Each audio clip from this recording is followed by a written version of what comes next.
এই যে রান্না বান্না করছি। Happy Sunday. কি দুঃখের দিন আমার, বউ সামনে আড্ডা মারছে, ওই যে বসে ফোন ঘাটছে। হুম। Hi guys. আর আর আমাকে দিয়ে রান্না করাচ্ছে। একটা রোববার তো কাস্টমার এরা করে দিতে হচ্ছে পারে। কি গরিব, তাই এদের সাথে আমি অত মিশি না এখন। সকাল থেকে ঝোল ঝাড়লাম, বাজারে যায়নি। এই যে মাথা ছিল, মাছের মাথা, এই যে গাটি কচু দিয়ে রান্না করছি। আর আমের চাটনি করেছি। ব্যাস, এই খাবার আজকে। সময় সময় নেই। এই রোববার আর সামনের রবিবারে ছুটি অপমান পাবো। করছে আমার মা গো, আমি আর আসবো না আমার মা গো। শুধু বসে বসে আড্ডা মারে। আমি বলি একটু কাজ করে দে।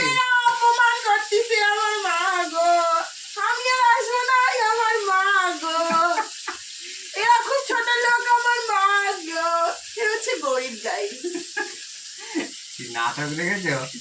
যাই হোক, সবাই তো মার্কেটিং খুব করছো। আজকে বলছি চল একটু ব্যারাক করে, ও কিনবে না মানে আমাদের সাথে যাবে না।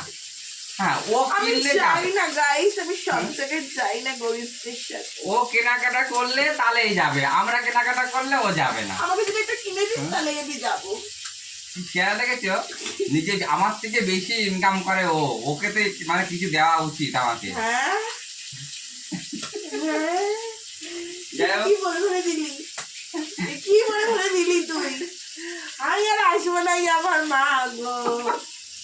সবাই ভালো থেকে সুস্থ থেকো, ভালো মন্দ খাও, কেনাকাটা করো।